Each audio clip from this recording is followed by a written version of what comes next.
तो जी हाँ दोस्तों, आज फिर से हम लोग एक बहुत ही शानदार क्लास करने वाले हैं यूपी जीके की, जो कि यूपी पुलिस कांस्टेबल और यूपी होमगार्ड दोनों के लिए होने वाली है। दोस्तों, इस क्लास में मैं आपको टॉप 30 यूपी जीके के ऐसे क्वेश्चंस कराने वाला हूं जो कि बार बार एग्जाम्स में पूछे जाते हैं या फिर जिन क्वेश्चंस के आने की संभावना होती है ना। आप लोग इस वीडियो के बाद अपना स्कोर कमेंट करोगे कमेंट में कि आपके 30 में से कितने आंसर बिल्कुल सही थे, है ना। तो चलिए शुरू करते हैं इस वीडियो को और हर एक क्वेश्चन को बहुत अच्छे से समझने का प्रयास करेंगे, है ना। तो देखते हैं अपना पहला क्वेश्चन क्या बोल रहा है। तो यहाँ पर पहला क्वेश्चन है और इसमें लिखा हुआ है कि उत्तर प्रदेश में साइबर अपराध मुख्यालय कहां पर स्थित है ना। दोस्तों, आप लोगों ने सुना होगा पुलिस की एक ब्रांच होती है साइबर क्राइम ब्रांच, है ना। साइबर क्राइम ब्रांच होती है। तो बेसिकली वो यही पूछ रहा है कि साइबर क्राइम ब्रांच का जो मुख्यालय है वो उत्तर प्रदेश में कहां पर स्थित है। तो जी हाँ दोस्तों, साइबर क्राइम का जो मुख्यालय है वो लखनऊ में स्थित है। तो ऑप्शन नंबर डी जो होगा वो आपका राइट आंसर होगा, है ना। चलिए अगला क्वेश्चन देखते हैं हम लोग। अगले क्वेश्चन में क्या बोला गया है। दोस्तों, यहाँ पर क्वेश्चन नंबर 2 है और इसमें बोला गया है कि उत्तर प्रदेश में सबसे कम लोगों द्वारा कौन सी भाषा बोली जाती है। दोस्तों, उत्तर प्रदेश की आपको राज्य की भाषा तो पता ही होगी क्या क्या है। एक तो हिंदी है और दूसरी है उर्दू, है ना। तो इसमें ये पूछ रहा है कि सबसे कम लोगों द्वारा जो बोली जाती है उस भाषा को बताओ, है ना।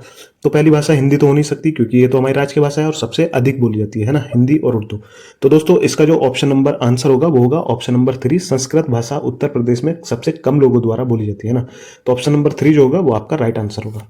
अगले क्वेश्चन की ओर हम लोग बढ़ते हैं और इसमें देखो क्या बोला गया है। तीसरा क्वेश्चन है और इसमें बोल रहा है कि उत्तर प्रदेश पुलिस की टैगलाइन क्या है ना। या फिर आप लोग बोल सकते हो कि उत्तर प्रदेश पुलिस की टैगलाइन या फिर नारा क्या है। तो दोस्तों, उत्तर प्रदेश पुलिस का जो नारा है वो है ऑप्शन नंबर बी, यानी सुरक्षा आपकी और संकल्प हमारा, है ना। तो ऑप्शन नंबर बी जो होगा वो आप लोग का राइट आंसर हो जाएगा। क्या है भाई टैगलाइन उत्तर प्रदेश पुलिस की? कि सुरक्षा आपकी और संकल्प हमारा, है ना। तो ऑप्शन नंबर बी आप लोग का राइट आंसर होगा। चलिए अगला क्वेश्चन देखते हैं। चौथे नंबर का क्वेश्चन क्या बोल रहा है इसमें बोल रहा है कि उत्तर प्रदेश अग्निशमन सेवा वर्तमान में किसके अधीन कार्य करती है। दोस्तों, आप लोग ने देखा होगा जो फायर पुलिस है उत्तर प्रदेश की, बेसिकली ये पूछ रहा है कि किसके अधीन कार्य करती है ना। तो दोस्तों, जो उत्तर प्रदेश की फायर पुलिस है वो उत्तर प्रदेश पुलिस के ही अधीन कार्य करती है ना। तो ऑप्शन नंबर ए जो होगा वो आप लोग का राइट आंसर हो जाएगा, है ना। चलिए अगले क्वेश्चन की ओर हम लोग बढ़ते हैं और देखते हैं अगला क्वेश्चन क्या बोल रहा है यहाँ पर। तो दोस्तों, 5वें नंबर का क्वेश्चन है और इसमें पूछ रहा है कि उत्तर प्रदेश वित्त निगम का मुख्यालय कहां पर स्थित है ना। दोस्तों, ये थोड़ा सा इंपॉर्टेंट क्वेश्चन है और इसमें पूछ रहा है कि जो वित्त निगम है उत्तर प्रदेश का उसका मुख्यालय कहां पर स्थित है। तो दोस्तों, उत्तर प्रदेश वित्त निगम का जो मुख्यालय है वो कानपुर में स्थित है ना। तो ऑप्शन नंबर बी जो होगा वो आप लोग का राइट आंसर हो जाएगा। ऑप्शन नंबर बी कहां पर स्थित है वित्त निगम मुख्यालय, वो है आपका कानपुर में, है ना। अगले क्वेश्चन की ओर हम लोग बढ़ते हैं और देखते हैं क्या है। 6ठे नंबर का क्वेश्चन है और इसमें पूछ रहा है कि नोएडा उत्तर प्रदेश के किस जिले में आता है। दोस्तों, नोएडा जो है, नोएडा या फिर ग्रेटर नोएडा जो है, ये पूछ रहा है कि ये उत्तर प्रदेश के कौन से जिले में आता है। तो दोस्तों, ये आता है आपका option number C, Gautam Buddh Nagar, है ना। तो ये आता है आपका गौतम बुद्ध नगर में, है ना। किस जिले में स्थित है नोएडा? वो है गौतम बुद्ध नगर में, है ना। चलिए दोस्तों, अगला क्वेश्चन देखते हैं। अगले क्वेश्चन में क्या बोल रहा है। क्वेश्चन नंबर 7 है और इसमें बोल रहा है कि उत्तर प्रदेश के पहले राज्यपाल कौन थे, है ना। तो आपको बताना है कि उत्तर प्रदेश के जो पहले राज्यपाल थे वो कौन थे। दोस्तों, ऑप्शन नंबर बी जो है वो आपका सही आंसर है, सरोजनी नायडू, है ना। तो पहली राज्यपाल कौन थी? सरोजनी नायडू, है ना। सरोजनी नायडू, है ना। और ये जो गोविंद गोविंद बल्लभ पंत थे दोस्तों, ये थे आपके प्रथम मुख्यमंत्री, है ना। उत्तर प्रदेश के प्रथम मुख्यमंत्री, है ना, मुख्यमंत्री। और दोस्तों, ये जो थी आपकी श्रीमती सुचेता कृपलानी जो थी, ये आपकी प्रथम महिला मुख्यमंत्री थी उत्तर प्रदेश की, प्रथम महिला मुख्यमंत्री, है ना, प्रथम महिला सीएम। और दोस्तों, ये जो पुरुषोत्तम दास टंडन थे ये आपके विधानसभा के पहले अध्यक्ष थे। किसके? विधानसभा के सबसे पहले अध्यक्ष जो थे, विधानसभा के प्रथम अध्यक्ष, है ना। प्रथम अध्यक्ष कौन थे दोस्तों? पुरुषोत्तम दास टंडन, है ना। चलिए अगला क्वेश्चन देखते हैं हम लोग। इस क्वेश्चन का जो राइट आंसर है, पहले राज्यपाल कौन थे? वो था आपका option number B, Sarojini Naidu, है ना। तो ये आपका राइट आंसर था। अगला क्वेश्चन देखते हैं हम लोग। अगले क्वेश्चन में क्या बोल रहा है दोस्तों, यहाँ पर अगला क्वेश्चन है क्वेश्चन नंबर 8 और इसमें पूछ रहा है कि डॉक्टर BR अंबेडकर पुलिस अकादमी उत्तर प्रदेश में किस जिले में स्थित है या फिर कहां पर स्थित है। तो दोस्तों, डॉक्टर BR अंबेडकर जो पुलिस अकादमी है वो आपकी स्थित है मुरादाबाद में, है ना। तो ऑप्शन नंबर सी जो होगा वो आप लोग का राइट आंसर होगा। कहां पर स्थित है डॉक्टर BR अंबेडकर पुलिस अकादमी? वो है मुरादाबाद में। अगला क्वेश्चन देखते हैं हम लोग। अगले क्वेश्चन में क्या बोल रहा है। क्वेश्चन नंबर 9 है और इसमें बोल रहा है कि उत्तर प्रदेश सरकार का संवैधानिक प्रमुख कौन होता है। दोस्तों, हर एक स्टेट गवर्नमेंट का जो संवैधानिक प्रमुख होता है वो कौन होता है। तो ऐसे हमारे जो उत्तर प्रदेश सरकार का संवैधानिक प्रमुख है वो होता है राज्यपाल, है ना। उस राज्य का राज्यपाल उस सरकार का संवैधानिक प्रमुख होता है ना। चाहे कोई सा भी राज्य हो, आपका उत्तर प्रदेश हो, बिहार हो, उत्तराखंड हो, कोई भी हो, उसका संवैधानिक प्रमुख हमेशा राज्यपाल होता है ना। तो ऑप्शन नंबर बी जो होगा वो आप लोग का राइट आंसर हो जाएगा। चलिए अगला क्वेश्चन देखते हैं हम लोग और अगले क्वेश्चन में क्या बोल रहा है कि एफआईआर जो है, जो पुलिस द्वारा लिखी जाती है एफआईआर, उसका पूर्ण नाम क्या है। दोस्तों आप लोगों ने देखा होगा, पुलिस जब भी कोई अपराध हो जाता है उसमें किसी पक्ष के द्वारा एफआईआर दर्ज करती है तो पूछ रहा है इसका नाम क्या होता है एफआईआर का, है ना। तो दोस्तों एफआईआर का जो पूरा नाम होता है वो होता है फर्स्ट इन्फॉर्मेशन रिपोर्ट, है ना। क्या होता है एफआईआर का नाम? फर्स्ट इन्फॉर्मेशन रिपोर्ट, है ना, पहली इन्फॉर्मेशन रिपोर्ट। तो ऑप्शन नंबर बी जो होगा वो आपका राइट आंसर हो जाएगा। क्या होता है एफआईआर का नाम? वो होता है फर्स्ट इन्फॉर्मेशन रिपोर्ट। अगला क्वेश्चन देखते हैं हम लोग। अगले क्वेश्चन में क्या बोल रहे हैं, तो यहाँ पर 11वें नंबर का क्वेश्चन है और इसमें बोल रहा है कि उत्तर प्रदेश पुलिस के आधिकारिक ध्वज में कितने रंग होते हैं। दोस्तों उत्तर प्रदेश पुलिस का जो आधिकारिक ध्वज है उसमें कितने रंग होते हैं? तो बेसिकली उसमें दो ही रंग होते हैं ना, एक होता है लाल और एक होता है नीला रंग, है ना, नीला और लाल रंग। तो ऑप्शन नंबर सी जो होगा वो आपका राइट आंसर होता है। कितने रंग होते हैं? दो रंग होते हैं, है ना। अगला क्वेश्चन देखते हैं हम लोग। अगले क्वेश्चन में क्या बोला है, यहाँ पर 12वें नंबर का क्वेश्चन है और इसमें पूछ रहा है कि उत्तर प्रदेश में वुमेन पावर लाइन सेवा किस वर्ष शुरू की गई थी। दोस्तों किस वर्ष शुरू की गई थी वुमेन पावर लाइन सेवा?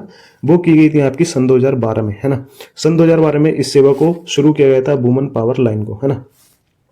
अगला क्वेश्चन देखते हैं हम लोग। अगले क्वेश्चन में क्या बोला गया है, 13 नंबर का क्वेश्चन है और इसमें बोल रहा है कि उत्तर प्रदेश का सर्वाधिक जनसंख्या वाला जिला कौन सा है। दोस्तों सबसे अधिक जनसंख्या वाला जिला हम लोग किसको पढ़ते हैं? उत्तर प्रदेश को हम लोग पढ़ते हैं प्रयागराज को। तो प्रयागराज क्या है? सर्वाधिक जनसंख्या वाला जिला है किसका? उत्तर प्रदेश का। तो ऑप्शन नंबर सी क्या होगा आप लोगों का राइट आंसर हो जाएगा।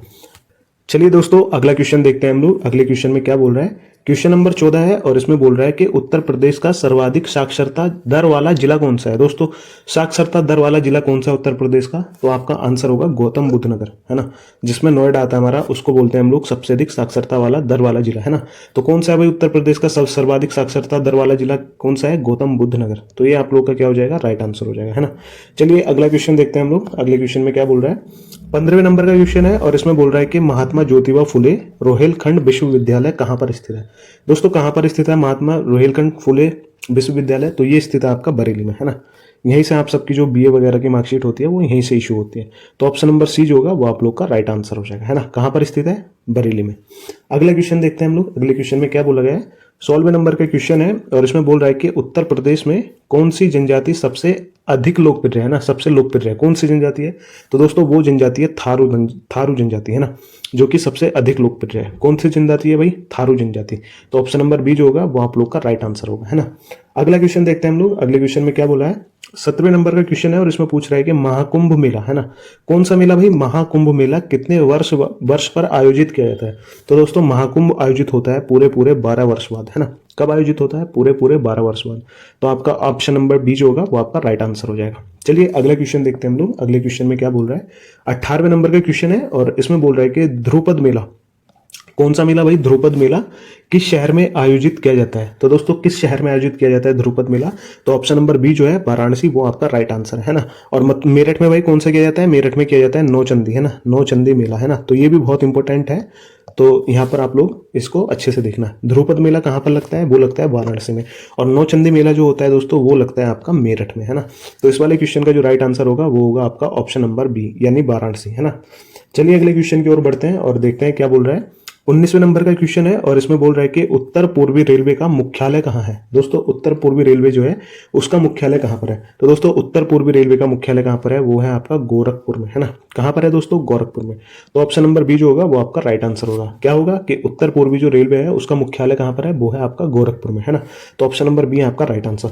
चलिए अगले क्वेश्चन की ओर बढ़ते हैं हम लोग। अगला क्वेश्चन है 20वें नंबर का और इसमें बोल रहा है कि उत्तर प्रदेश का सबसे बड़ा रेलवे स्टेशन कौन सा है ना। दोस्तों सबसे अधिक लंबाई का या फिर सबसे बड़ा जो रेलवे स्टेशन है उत्तर प्रदेश का वो है आपका गोरखपुर का, है ना। कहाँ का है दोस्तों? वो है आपका गोरखपुर का। तो ऑप्शन नंबर ए आपका राइट आंसर होगा। और उत्तर पूर्वी रेलवे का मुख्यालय भी कहाँ पर है? वो है आपका गोरखपुर में, है ना। पिछले क्वेश्चन में हमने देखा है अभी। चलिए अगला क्वेश्चन देखते हैं हम लोग और देखते हैं इसमें क्या बोल रहा है। क्वेश्चन नंबर 21 है और इसमें बोल रहा है कि उत्तर प्रदेश में परमाणु शक्ति संयंत्र कहाँ स्थित है। दोस्तों कहाँ पर स्थित है परमाणु शक्ति संयंत्र? तो वो आपका स्थित है नरोरा में, है ना। कहाँ पर स्थित है? नरोरा में, है ना। दोस्तों कहाँ पर स्थित है परमाणु शक्ति संयंत्र? वो है आपका नरोरा में, है ना। तो ऑप्शन नंबर बी जो होगा वो आपका राइट आंसर हो जाएगा। चलिए अगला क्वेश्चन देखते हैं। 22वें नंबर का क्वेश्चन है और इसमें बोल रहा है कि जो सुरमा है, आंखों में जो डालते हैं सुरमा काले कलर का, तो बोल रहा है सुरमा के लिए उत्तर प्रदेश का कौन सा जिला प्रसिद्ध है। तो दोस्तों सुरमा कहाँ का प्रसिद्ध होता है? तो दोस्तों सुरमा होता है बरेली, है ना। बरेली का सुरमा आपने गानों में भी सुना होगा कभी ना कभी। तो कहाँ का प्रसिद्ध होता है सुरमा, वो होता है आपका बरेली का। तो ऑप्शन नंबर सी जो होगा वो आपका राइट आंसर हो जाएगा। चलिए अगला क्वेश्चन देखते हैं हम लोग। अगले क्वेश्चन में क्या बोल रहा है दोस्तों, 23वें नंबर का क्वेश्चन है और इसमें बोल रहा है कि इलेक्ट्रॉनिक सिटी के नाम से किसको जाना जाता है। दोस्तों इलेक्ट्रॉनिक सिटी के नाम से उत्तर प्रदेश में किसको जाना जाता है, तो दोस्तों वो जाना जाता है आपको नोएडा का, है ना। नोएडा को आपको उत्तर प्रदेश की इलेक्ट्रॉनिक सिटी के नाम से जाना जाता है। और दोस्तों नोएडा किस जिले में स्थित होता है, वो है गौतम बुद्ध नगर में। तो इस वाले क्वेश्चन का जो राइट आंसर होगा option number B, electronic city किसको कहा जाता है दोस्तों, नोएडा को कहा जाता है। चलिए अगला क्वेश्चन देखते हैं हम लोग। अगले क्वेश्चन में क्या बोल रहा है दोस्तों, जी हाँ, यहाँ पर 24वें नंबर का क्वेश्चन है और इसमें बोल रहा है कि भारतीय पशु चिकित्सा अनुसंधान, कौन सा भारतीय पशु चिकित्सा अनुसंधान संस्थान उत्तर प्रदेश के किस शहर में स्थित है। दोस्तों किस शहर में स्थित है, तो जी वो है आपकी इज्जत नगर में, जो कि बरेली में है ना। कहाँ पर स्थित है दोस्तों, इज्जत नगर बरेली में, है ना। तो ऑप्शन नंबर सी जो होगा वो आपका राइट आंसर होगा, किसका, भारतीय पशु चिकित्सा अनुसंधान संस्थान का, है ना। कहाँ पर स्थित है दोस्तों, वो है इज्जत नगर में स्थित, है ना। चलिए अगला क्वेश्चन देखते हैं और अगले क्वेश्चन में क्या बोल रहा है दोस्तों, 25वें नंबर का क्वेश्चन है और इसमें बोल रहा है कि कैंची उद्योग के लिए कौन सा जिला फेमस है। दोस्तों कैंची के लिए कौन सा जिला फेमस है आपका, तो वो है आपका मेरठ। मेरठ आपका राइट आंसर हो जाएगा। किसके लिए फेमस है, कैंची के लिए। और दोस्तों अगर पूछे कि खेल के सामान के लिए, यानी कि खेल का सामान जो है, सामान कहाँ किसके लिए प्रसिद्ध है दोस्तों, खेल का सामान भी मेरठ के लिए प्रसिद्ध है ना। और दोस्तों रामपुर जो है वो प्रसिद्ध है आपका चाकू के लिए, चाकू, रामपुरी चाकू, है ना। और दोस्तों अलीगढ़ जो प्रसिद्ध है वो आपका है तालों के लिए प्रसिद्ध है ना, अलीगढ़ के ताले, अलीगढ़ के ताले मशहूर होते हैं। और दोस्तों मुरादाबाद जो है वो आपका प्रसिद्ध है पीतल के बर्तन के लिए, पीतल बर्तन के लिए, है ना, पीतल बर्तन। तो दोस्तों कैंची उद्योग कहाँ के लिए फेमस है दोस्तों, मेरठ का, है ना। और खेल का सामान भी कहाँ का प्रसिद्ध है, मेरठ का। चलिए अगले क्वेश्चन की ओर बढ़ते हैं और देखते हैं क्या है भाई। 26वें नंबर का क्वेश्चन है और इसमें पूछ रहा है कि उत्तर प्रदेश का सबसे ऊंचा बांध कौन सा है। दोस्तों उत्तर प्रदेश का जो सबसे ऊंचा बांध है वो है आपका रामगंगा बांध। कौन सा बांध है दोस्तों, रामगंगा बांध, है ना। सबसे ऊंचा बांध है भाई उत्तर प्रदेश का, कौन सा, रामगंगा बांध। तो ऑप्शन नंबर सी जो होगा वो आपका राइट आंसर हो जाएगा। कौन सा बांध है भाई, रामगंगा बांध, है ना, उत्तर प्रदेश का सबसे ऊंचा बांध। चलिए अगला क्वेश्चन देखते हैं हम लोग। अगले क्वेश्चन में क्या बोल रहा है, तो दोस्तों यहाँ पर 27वें नंबर का क्वेश्चन है और इसमें बोल रहा है कि गंगा उत्तर प्रदेश के किस जिले से प्रवेश करती है। दोस्तों गंगा जो नदी है वो उत्तर प्रदेश के कौन से जनपद से प्रवेश करती है, तो जी हाँ दोस्तों वो करती है बिजनौर जिले से प्रवेश, है ना। कौन से जिले से प्रवेश करती है दोस्तों, वो करती है आपका बिजनौर से। तो ऑप्शन नंबर बी जो होगा वो आपका इस वाले क्वेश्चन का राइट आंसर हो जाएगा कि गंगा कहाँ से प्रवेश करती है, वो करती है बिजनौर से प्रवेश, है ना। चलिए अगला क्वेश्चन देखते हैं और यहाँ पर देखते हैं भाई 28वें नंबर का क्वेश्चन है और इसमें बोल रहा है कि उत्तर प्रदेश में कितने टाइगर रिजर्व हैं। दोस्तों उत्तर प्रदेश में टोटल कितने टाइगर रिजर्व हैं, तो जी हाँ दोस्तों यहाँ पर है ऑप्शन नंबर 4, यानी कि 4 ही टाइगर रिजर्व है ना। मैं आपको एक एक करके बता दूं। सबसे पहला जो टाइगर रिजर्व है वो है दुधवा टाइगर रिजर्व, है ना, दुधवा टाइगर रिजर्व। और दोस्तों दूसरे नंबर का है Pilibhit tiger reserve, Pilibhit. Total 4 ही टाइगर रिजर्व है हमारे प्रदेश में। और तीसरे नंबर पर है दोस्तों रानीपुर टाइगर रिजर्व, है ना, रानीपुर टाइगर रिजर्व, है ना। और दोस्तों चौथे नंबर पर हम लोग पढ़ते हैं अमनगढ़ टाइगर रिजर्व को, है ना, अमनगढ़ टाइगर रिजर्व। तो दोस्तों कुल 4 ही हमारे प्रदेश में टाइगर रिजर्व हैं। और 4 कौन कौन से हैं, पहला दुधवा टाइगर रिजर्व, दूसरा पीलीभीत और तीसरा रानीपुर टाइगर रिजर्व और चौथा है आपका अमनगढ़ टाइगर रिजर्व, है ना। चलिए अगला क्वेश्चन देखते हैं हम लोग। अगले क्वेश्चन में क्या बोला है दोस्तों, 29वें नंबर का क्वेश्चन है और इसमें बोल रहा है कि उत्तर प्रदेश का सबसे पश्चिमी जिला कौन सा है। तो दोस्तों जी हाँ, सबसे पश्चिमी जिला है वो है आपका शामली, है ना। दोस्तों इस तरीके से आपको याद रखना है, ये जो दिशा होती है उत्तर और ये होती है पूर्व और ये होती है दक्षिण और ये होती है पश्चिमी। तो सबसे पश्चिम में दोस्तों कौन सा स्थित है, वो है आपका शामली, है ना। और दोस्तों अगर आपसे पूछ ले कि सबसे उत्तरी या फिर उत्तर का जिला कौन सा है, तो वो है दोस्तों सहारनपुर, है ना, सहारनपुर। और दोस्तों अगर आपसे पूछ ले कि सबसे पूर्व का जिला कौन सा है, तो वो है दोस्तों आपका बलिया, है ना। और दोस्तों अगर पूछे आपसे कि सबसे दक्षिण जिला कौन सा उत्तर प्रदेश का, तो दोस्तों वो है सोनभद्र, है ना, सोनभद्र। तो यहाँ पर देखो ऑप्शन में लिखा हुआ है कि बलिया जो है दोस्तों वो सबसे पूर्वी जिला है, पूर्वी, और जो शामली है दोस्तों वो पश्चिमी जिला है, और जो दोस्तों सहारनपुर है वो उत्तरी जिला है, और सोनभद्र जो है वो आपका दक्षिणी जिला है ना। चलिए अगला क्वेश्चन देखते हैं हम लोग। अगला क्वेश्चन 30वें नंबर का है, जो कि लास्ट क्वेश्चन होने वाला है इस वीडियो का। और इसमें हम लोग देखते हैं कि उत्तर प्रदेश के राष्ट्रीय चिन्ह में कौन सा जानवर है। दोस्तों उत्तर प्रदेश का सबसे पहले तो आपको ये पता होना चाहिए कि राष्ट्रीय चिन्ह क्या होता है। तो वो होता है इस तरीके से, एक व्रत होता है और उसमें होती है 2 मछली इस तरीके से, है ना, 2 मछली होती है इस तरीके से, और एक धनुष कमान बना होता है जिसमें एक तीर होता है इस तरीके से। कुछ इस तरीके से होता है राष्ट्रीय चिन्ह हमारे उत्तर प्रदेश का। तो इसमें बोल रहा है कि इसमें कौन सा जानवर होता है, तो बारहसिंगा नहीं होता, चील नहीं होता, मछली होता है ना, और सारस नहीं होता। तो इस वाले प्रश्न का जो राइट आंसर हो जाएगा ऑप्शन नंबर सी, यानी कि मछली। तो दोस्तों कौन सा जानवर होता है उत्तर प्रदेश के राष्ट्रीय चिन्ह में, वो होता है आपका मछली। तो दोस्तों ये थे टोटल यूपी जीके के मोस्ट इंपोर्टेंट 30 क्वेश्चंस। और अगर आप लोगों को ये वीडियो अच्छी लगी हो, आप लोग को चीज़ें समझ में आई हो, तो आप लोग कमेंट करके एक बार अपना स्कोर बताएंगे कि 30 में से आपके कितने प्रश्न सही थे, है ना। हम लोग मिलेंगे नेक्स्ट वीडियो में, तब तक के लिए बाय बाय।